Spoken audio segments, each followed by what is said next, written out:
को नमस्कार। बच्चों का आशीर्वाद। 10वीं कक्षा के बच्चों, पिछले कक्षा में हम पहला पाठ के बरसते बादल के बारे में बताए गए ना बच्चों। अब दूसरा पाठ ही कौन सा है? ईदगाह। ईदगाह ईदगाह ईद। ईद का अर्थ क्या है बच्चों? ईद। ईद का अर्थ क्या है? त्योहार। त्योहार और पर्व। त्योहार और पर्व, फेस्टिवल्स। ईद का अर्थ क्या है बच्चों? फेस्टिवल्स। त्योहार भी करते हैं, पर्व भी कहते हैं। हम पर्वों को सब मुसलमानों और रमजान, बकरीद, मोहर्रम वो ईदों करते हैं ना बच्चों। और हिंदूस क्या करते हैं? संक्रांति और उगादि, दशहरा करते हैं। क्रिश्चियंस क्या करते हैं बच्चों? क्रिसमस, जनवरी 1 वो ईदों करते हैं, हो ना बच्चों। हर जाति के आदमी हर ईद करते हैं। वैसा ही पर्व के बारे में ये पाठ में दिखाई जाता है। ये पर्वों में गरीब के लोग कैसा है, अमीर के लोग कैसे हैं, अमीर गरीब ईद कैसा करते हैं, वैसे बारे में ही ये पाठ है। कौन सा पाठ है? ईदगाह। ईदगाह। इसका कवि कौन है बच्चों? प्रेमचंद। ईदगाह पाठ का कवि कौन है? प्रेमचंद। ईदगाह पाठ कैसा पाठ है? ईदगाह बरसते बादल का पाठ कविता का पाठ है। ईदगाह कहानी। कौन सा पाठ है? कहानी पाठ है। कैसा? कहानी। ईदगाह पाठ कैसा है? कहानी है। देखिए बच्चों, एक ईदगाह को ईदगाह का रचयिता कौन है? प्रेमचंद। कौन है? प्रेमचंद। हाँ, ईदगाह में पहला ही कौन सा है बच्चों? उन्मुखीकरण। उन्मुखीकरण। देखिए बच्चों, पथिकों को जलती दोपहर में पेड़ सदा देता है छाया, खुशबू भरे फूल देते हैं हमको नाव फूलों की माला, त्यागी तरुओं के जीवन से हम भी तो कुछ देना सीखे। इसको गीत के जैसा भी गा सकते हैं बच्चों। कैसा? देखिए, पथिकों को जलती दोपहर में पेड़ सदा देता है छाया, खुशबू भरे फूल देते हैं हमको नाव फूलों की माला, त्यागी तरुओं के जीवन से हम भी तो कुछ देना सीखे। ऐसा ही कविता के रूप में भी गा सकते हैं। देखिए बच्चों, क्या दिया गया है? पथिकों को जलती दोपहर में। पथिकों का अर्थ कौन सा है बच्चों? बाटासारुलो। उसको शोल्डर्स भी कहते हैं। पथिकों को जलती दोपहर में। जलती का मंडुटा। ओके, फेर। दोपहर, गुड आफ्टरनून। दोपहर का अर्थ क्या है? आफ्टरनून। అంటే మండుతూ ఉండే మధ్యాహ్నం వేళ. మండుతున్న మధ్యాహ్నం బాటసారులకు पेड़ सदा देता है छाया। ट्री। पेड़ का अर्थ क्या है? ट्री। सदा, ऑलवेज देते हैं ఛాయా నీడ. అంటే మనకి చెట్టు ఏమిస్తుంది? ఎల్లప్పుడూ నీడను ఇస్తుంది. ఏమిస్తుంది? నీడను ఇస్తుంది. खुशबू भरे फूल देते हैं. खुशबू सुवासना, फूल फ्लवर. खुशबू भरे फूल देते हैं. ఆ చెట్లు ఏమిస్తాయి మనకు? సుగంధమైన వాసనతో కూడిన పూలను కూడా ఇస్తాయి. हमको नाव फूलों की माला. नाव కొత్తవి, న్యూ फूलों फ्लवर మాల చెప్పాను. हमको 9 फूलों की माला మనకి ఏమిస్తాయి? ఆ చెట్ల నుంచి వచ్చిన ఆ పూల నుంచి కొత్త కొత్త రకాల పూల యొక్క పూల మాలలు కూడా వస్తాయి. మాల అంటే మాలలు అన్నమాట. పూల దండలు అంటారు చూడండి. అలా కొత్త కొత్త రకాల సంబంధించిన పూల యొక్క దండలు కూడా ఇక్కడ వస్తాయి. త్యాగి తరువోంకే జీవన్ సే, త్యాగి అంటే మనకు ఈ చెట్లు మన జీవితంలో ఎంతో త్యాగాన్ని ఇచ్చినట్లు. అంటే మనకు చెట్లు త్యాగధనులైన చెట్లు జీవనము నుండి అంటే మనకు కొత్త పూలమాలను కూడా ఇస్తాయి, మనకు నీడను కూడా ఇస్తాయి, మనకు ఎంతో సుగంధంతో నిండిన పూలను కూడా ఇస్తాయి. అలాంటి త్యాగాలతో కూడిన ఈ చెట్లు మనకు ఎంతో జీవితం నుండి ఏమిస్తాయి? హంబీతో కుచ్ దేనా సీకో అంటే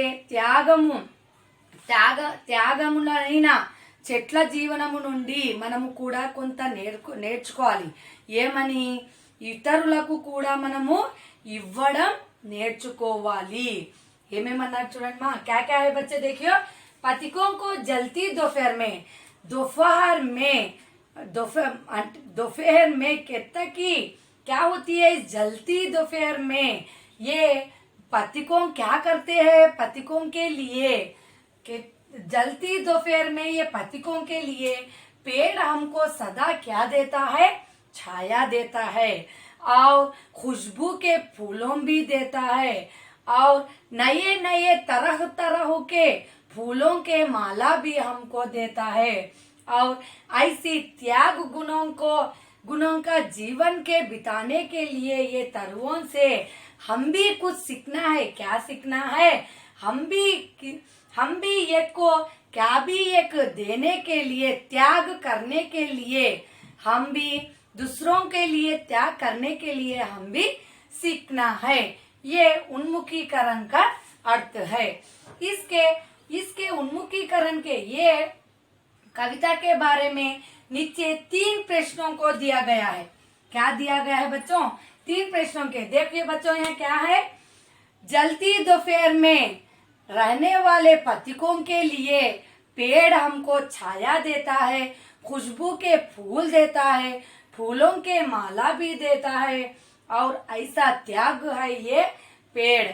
ये पेड़ के त्यागों को देखकर हमारे जीवन में भी हम सब एक सीखना है. क्या सीखना है? हम भी एक के लिए त्याग करने के लिए सीखना है. ये इसके बारे में 3 प्रश्नों को दिया गया है. देखिए बच्चों क्या दिया गया है? पथिकों को जलती दोपहर में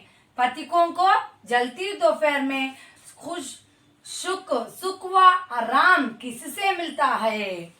पथिकों को जलती दोपहर में सुख पाने के और आराम पाने के लिए क्या मिलता है? कहाँ आराम सुख पा सकते हैं? पथिकों को जलती दोपहर में सुख व आराम पाने के लिए पेड़ों से मिलता है. किससे मिलता है? पेड़ों से मिलता है. पेड़ों से पथिकों को क्या मिलता है? सुख भी मिलता है और आराम भी मिलता है. दूसरा, खुशबू भरे फूल हमें क्या देता है? खुशबू भरे फूल हमको क्या देता है? क्या देता है? क्या देता है बच्चों? 9 फूलों की माला देता है. खुशबू भरे फूल हमको क्या देता है? 9 फूल. देखिए बच्चों क्या देता है? 9 क्या देता है? फूलों. 9 फूलों की माला देता है. क्या देता है? खुशबू भरे फूल हमको क्या देता है?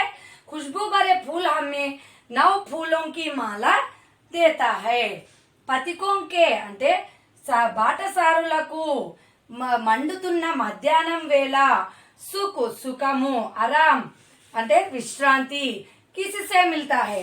విశ్రాంతి అనేది సుఖం అనేది దేని వల్ల కలుగుతుంది, దేని వల్ల లభిస్తుంది? చూడండి, పథికోं को जलती दोपहर में सुख व आराम. బాటసారులకు మండుతున్న మధ్యాహ్నం వేళ सुख सुखमु आराम विश्रांति पेड़ों से मिलते हैं किससे मिलते हैं पेड़ों से చెట్ల నుంచి దొరుకుతుంది खुशबू भरे फूल हमें क्या देते हैं సుగంధ వాసనతో కూడిన పూలు మనకి ఏమిస్తుంది खुशबू भरे फूल हमें नव फूलों की माला देता है అంటే సుగంధంతో వాసనతో కూడిన పూలు మనకు కొత్త కొత్త యొక్క పూల మాలలను ఇస్తుంది नेक्स्ट तीसरा हम भी तो कुछ देना सीखे हम भी तो कुछ देना सीखे कवि ने ऐसा क्यों कहा होगा कवि ऐसा क्यों कहा होगा क्या कहा होगा हम भी तो कुछ देना सीखो हम भी कुछ देने को सीखो पेड़ परोपकारी है पेड़ क्या है परोपकारी है बुराई के बदले में भलाई ही करते हैं पेड़ हमको क्या करती है बुराई के बदले हमको भलाई भी करते हैं हमें भी पेड़ की तरह हो दूसरों को लिए अपना जीवन बिताना चाहिए पेड़ हमारे लिए छाया देता है फूल देता है और लकड़ा देता है और क्या देता है बैठने के लिए रहने के लिए रहने के लिए बड़े बड़े क्या देते हैं शाखाओं भी देता है और फूलों के माला भी देता है ऐसा ही पेड़ हमारे लिए ऐसा करता है हम भी दूसरों के लिए जीवन भी बिताना चाहते हैं दूसरों के लिए हम भी क्या भी करना ये पेड़ क्या ये है हम भी तो कुछ देना सीखो మనము కూడా ఒకరికి ఇవ్వడం నేర్చుకోండి అని కవినే ఐసా క్యూ కహా హోగా కవి ఇక్కడ ఎందుకలా అన్నాడు పేడ్ పరోపకారి హై పేడ్ అనేది చెట్టు అనేది ఒక పరోపకారి